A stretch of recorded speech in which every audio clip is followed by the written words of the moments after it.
Langkah Donald Trump untuk langsung berdialog dengan Presiden Vladimir Putin tanpa berkonsultasi dengan sekutunya menimbulkan kontroversi.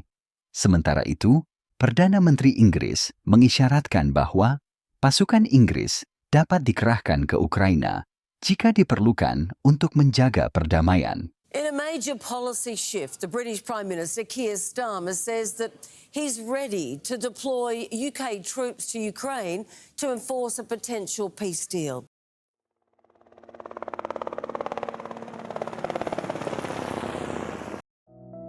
Dalam beberapa hari terakhir, semakin banyak tanda bahwa perang di Ukraina mendekati akhir.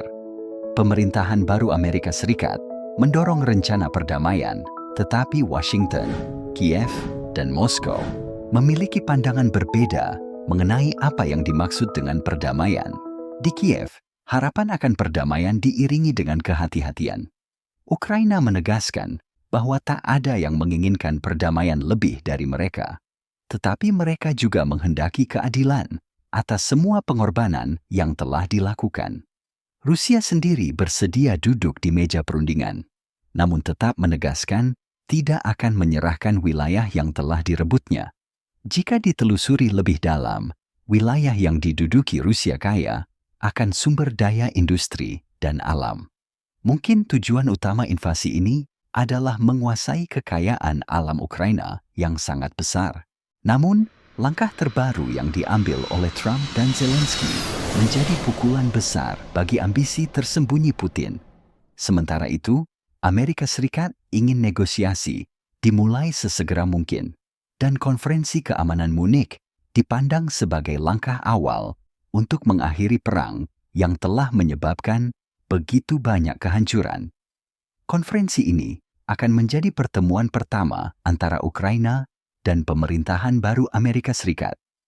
Namun, perbedaan pandangan yang tajam menimbulkan pertanyaan, apakah perdamaian benar-benar dapat tercapai? Jika Rusia tetap melanjutkan perang, meskipun ada berbagai upaya perdamaian, apakah Amerika Serikat dan NATO dapat memaksa Putin untuk mengakhiri konflik ini?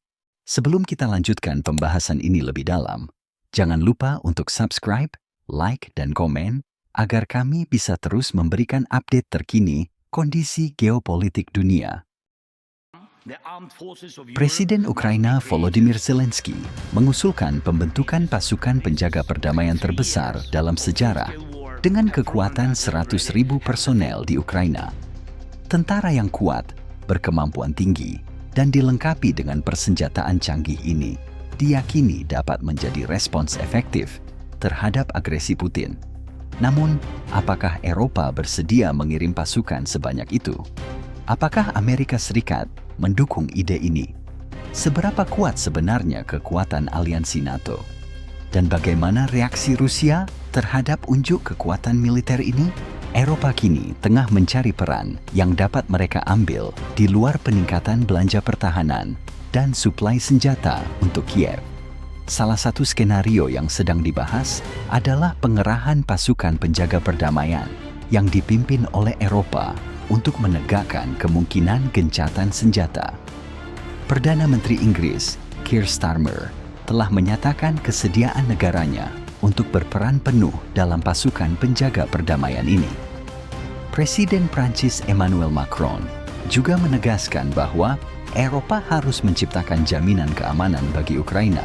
Menurut para diplomat Eropa, negosiasi saat ini berfokus pada pembentukan pasukan penangkal yang terdiri dari 50.000 tentara dari 5 hingga 6 negara Eropa untuk mengawasi garis demarkasi antara pasukan Ukraina dan Rusia jika gencatan senjata tercapai. Beberapa sumber mengindikasikan bahwa Inggris dan Prancis sudah mulai melakukan perencanaan awal untuk misi ini. Ada 3 skenario yang mungkin terjadi dalam pengerahan pasukan penjaga perdamaian di Ukraina. Pertama, pengerahan pasukan Inggris di sepanjang perbatasan Ukraina-Rusia yang akan berpatroli menggunakan pesawat dan kendaraan lapis baja, serta mengerahkan pasukan reaksi cepat untuk menghadapi ancaman potensial. Kedua, pembentukan koridor pertahanan di sekitar Kiev. Meskipun skenario ini kurang memungkinkan karena membutuhkan jumlah pasukan yang sangat besar. Ketiga, pemindahan program pelatihan militer Inggris ke wilayah Ukraina yang bertujuan untuk mengurangi biaya logistik dan mempercepat pelatihan. Beberapa negara Eropa, seperti Prancis dan Polandia, juga dapat terlibat dalam pelatihan pasukan Ukraina, serta pengendalian zona buffer dan pertahanan udara. Namun, rincian rencana ini masih dirahasiakan oleh para pejabat di London dan Paris. Dalam menghadapi ancaman dari Rusia, beberapa negara Eropa mulai memperkuat militer mereka. Latvia, misalnya, telah mengembalikan kebijakan wajib militer sejak awal 2024. Finlandia, meskipun memiliki angkatan bersenjata kecil, mampu memobilisasi sekitar 1 juta cadangan dalam waktu singkat. Model pertahanan Finlandia ini dianggap sebagai contoh ideal untuk kombinasi antara tentara profesional dan warga sipil yang telah terlatih. Jerman juga tengah memperkuat kesiapan militernya. Berlin telah merancang strategi mobilisasi besar-besaran, termasuk pengiriman ratusan ribu tentara dan kendaraan melalui jalur transportasi utama negara tersebut. Rencana ini juga mencakup pembangunan infrastruktur tambahan, seperti jembatan dan pusat logistik, untuk memastikan kelancaran pergerakan pasukan NATO ke arah timur jika terjadi perang. Sementara itu, Rusia tetap teguh pada pendiriannya untuk mempertahankan wilayah yang telah direbutnya, termasuk Donbas. Salah satu strategi Moskow adalah mengeksploitasi sumber daya alam yang ada di Ukraina, seperti litium, uranium, dan titanium yang memiliki nilai strategis tinggi di pasar global. Hal ini semakin meningkatkan ketegangan geopolitik, terutama dengan keterlibatan negara-negara seperti China dan Iran yang berpotensi mendapatkan akses ke sumber daya tersebut. Di tengah ketidakpastian ini, pemerintahan baru Amerika Serikat di bawah kepemimpinan Donald Trump tampaknya bertekad untuk mengakhiri perang di Ukraina.